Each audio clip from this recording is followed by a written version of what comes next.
Indonesia merupakan negara yang kaya akan keberagaman budaya, etnis, dan agama yang telah lama dikenal sebagai salah satu negara demokratis di dunia. Kehidupan demokrasi di Indonesia tercermin dalam sistem pemerintahan yang memberikan kekuasaan kepada rakyat, di mana pemilihan umum atau pemilu menjadi tonggak utama dalam proses politiknya. Sesuai dengan Undang-Undang 1945 dan Undang-Undang Nomor 7 Tahun 2017 tentang Pemilihan Umum. Pemilihan umum anggota DPR dan DPRD dilaksanakan dengan sistem di mana jumlah kursi di parlemen yang diperoleh partai sesuai dengan jumlah suara yang diperoleh dari masyarakat. Pemilihan umum anggota DPD dilaksanakan dengan sistem di mana dalam sebuah daerah diwakilkan dengan kandidat yang memperoleh suara terbanyak. Pemilihan umum presiden dan wakil presiden dilaksanakan dengan sistem pasangan calon terpilih memperoleh suara lebih dari 50% dari jumlah 20% suara di setiap provinsi. Pemilihan umum atau pemilu merupakan salah satu momen penting dalam perjalanan demokrasi suatu negara. Di Indonesia, setiap penyelenggaraan pemilu menjadi sorotan publik yang memunculkan harapan, antusiasme, serta ekspektasi tinggi dari masyarakat. Pemilu tahun 2024 menjadi momentum yang sangat dinanti-nantikan dalam konteks perjalanan demokrasi Indonesia, di mana rakyat bersiap untuk menentukan arah politik dan kepemimpinan negara dalam periode mendatang. Dalam konteks ini, pemilu bukan hanya sekadar ajang politik, tetapi juga merupakan bentuk konkret dari partisipasi aktif rakyat dalam mengelola negara dan menentukan masa depan bersama.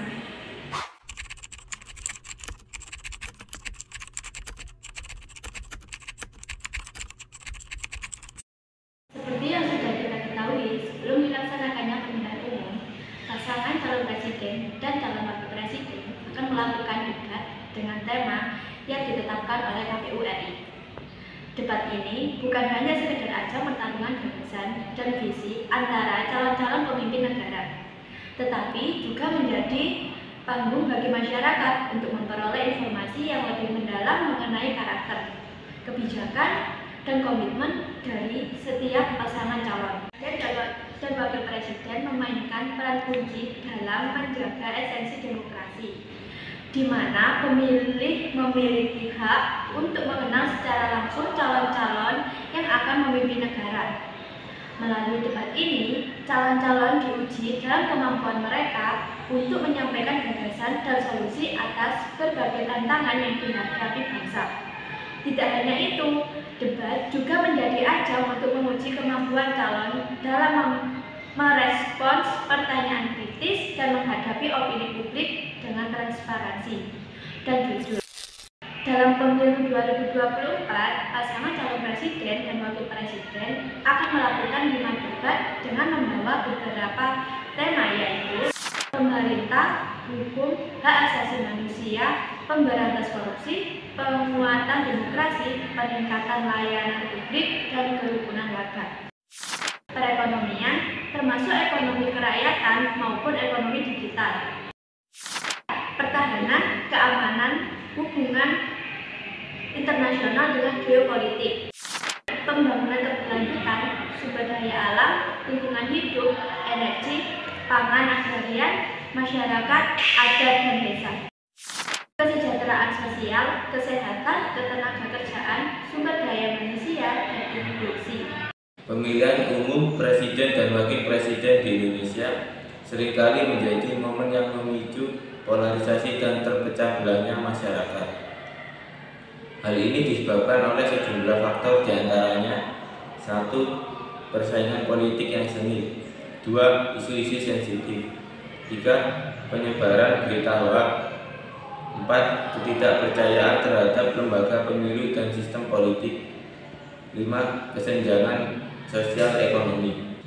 Seperti yang sudah dijelaskan sebelumnya, debat antara paslon menjadi momen penting untuk menyampaikan gagasan serta solusi yang akan dihadapi bangsa Indonesia.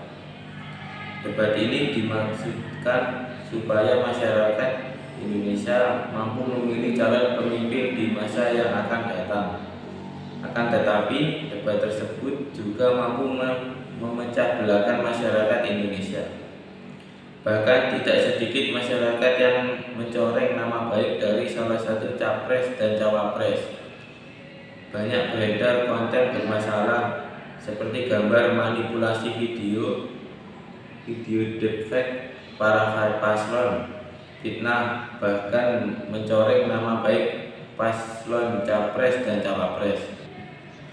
Permasalahan yang ramai dibicarakan di masyarakat diantaranya tentang salah satu cawapres yang memiliki hubungan keluarga dengan Presiden ke-7. Hal ini menimbulkan perdebatan apakah cawapres tersebut dipilih berdasarkan kualifikasi dan kompetensi atau hanya karena hubungan keluarga. Tidak hanya itu saja, cawapres ini dianggap kurang pengalaman pada bidang politik dan pemerintahan karena umurnya yang terbilang masih cukup muda. Jadi pertama, saya harus ingatkan, Indonesia ini, demokrasi Indonesia ini bukan dinasti. Kita harus lawan itu. Dan kemudian juga, kenapa saya bilang dinasti, dan usul putusan MK itu kan dari Projo itu. Sudah pantas jadi wakil presiden segala macam. Itu yang sebenarnya saya menanggapinya. Dan kemudian dalam hal ini buat Gibran sendiri banyak yang harus perlu dia pelajari.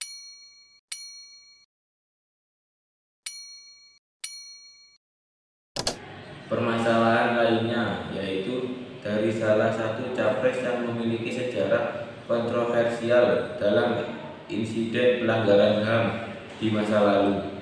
Terdapat isu-isu terkait dengan kepentingan politik pribadi. Hal ini muncul dengan dugaan bahwa keputusan politiknya mungkin didorong oleh ambisi pribadi atau kepentingan kelompok tertentu. Pemirsa, sejumlah aktivis 98 korban represi Orde Baru mempertanyakan kelayakan calon presiden nomor urut 2 Prabowo Subianto mengikuti kontestasi pemilu karena dianggap mempunyai dosa masa lalu yakni dugaan pelanggaran HAM berat. Para aktivis 98 mendesak pemerintah untuk segera membentuk pengadilan HAM ad hoc untuk menyelesaikan kasus penculikan para mahasiswa dan pelanggaran HAM berat 1998. Dalam pertemuan aktivis 98 di Jakarta pada Kamis siang terungkap kekecewaan kepada pemerintah yang hingga saat ini belum juga dapat menyelesaikan kasus pelanggaran HAM berat di masa lalu. Sikap kami jelas dan tegas bahwa seharusnya orang seperti Prabowo Subianto yang sudah secara fakta peristiwa sejarah pernah diberhentikan dari ABRI karena kesalahan melakukan pelanggaran HAM, membentuk tim kecil yang namanya tim Mawar melakukan penculikan terhadap 13 kawan kami yang sampai saat ini kami pertanyakan hari ini di mana kuburnya, kalau dibantai di mana titiknya, dibuangnya di mana, itu yang kami pertanyakan kepada Prabowo Subianto. Harusnya Prabowo Subianto tidak layak ikut dalam kontestasi. Sementara itu pada debat Capres Perdana kemarin calon presiden nomor urut 2 Prabowo Subianto mengatakan kasus penghilangan aktivis merupakan sesuatu yang tendensius saat merespon pertanyaan dari Capres nomor urut 3 Ganjar Pranowo.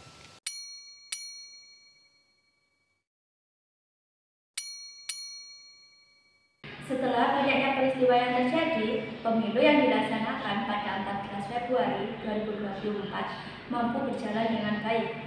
Hingga hasil resmi pemilu diumumkan oleh KPU pada Rabu 20 Maret 2024. KPU RI mengumumkan hasil rekapitulasi suara Pilpres 2024 yang menunjukkan pasangan nomor urut 2 Prabowo Subianto dan Gibran Rakabuming Raka sebagai pemenang Pilpres 2024. Harapannya setelah pengumuman ini masyarakat Indonesia mampu bersatu kembali sesuai dengan semboyan kita Bhinneka Tunggal Ika. Saya Intan Finanda mewakili kelompok 1 kelas 1B. Apabila ada salah kata, kami mohon maaf yang sebesar-besarnya. Terima kasih dan sampai jumpa. Wassalamualaikum warahmatullahi wabarakatuh.